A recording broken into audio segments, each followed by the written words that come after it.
Ang mabuting balita ng Panginoon ayon kay San Mateo.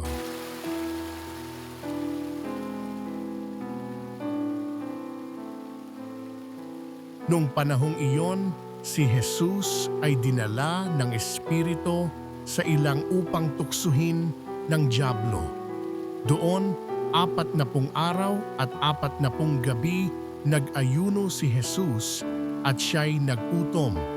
Dumating ang manunukso at sinabi sa kanya, "Kung ikaw ang anak ng Diyos, gawin mong tinapay ang mga batong ito."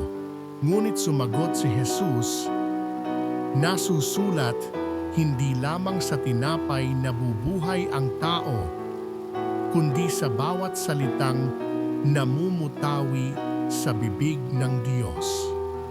Pagkatapos nito'y dinala siya ng dyablo sa taluktok ng templo sa banal na lungsod. "Kung ikaw ang anak ng Diyos," sabi sa kanya, "magpatihulog ka, sapagkat nasusulat, ipagbibilin niya sa kanyang mga anghel na ingatan ka. Alayan ka nila upang hindi ka matisod sa bato." Sumagot si Jesus, "Nasusulat din naman, huwag mong subukin ang Panginoon mong Diyos." Pagkatapos, dinala din siya ng dyablo sa isang napakataas na bundok.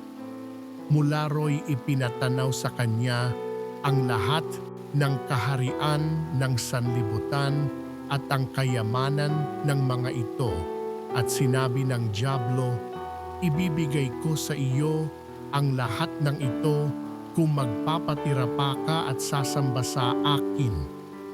Sumagot si Jesus, "Lumayas ka, Satanas, sapagkat nasusulat, ang iyong Diyos at Panginoon ang sasambahin mo. Siya lamang ang iyong paglilingkuran." At iniwan siya ng dyablo.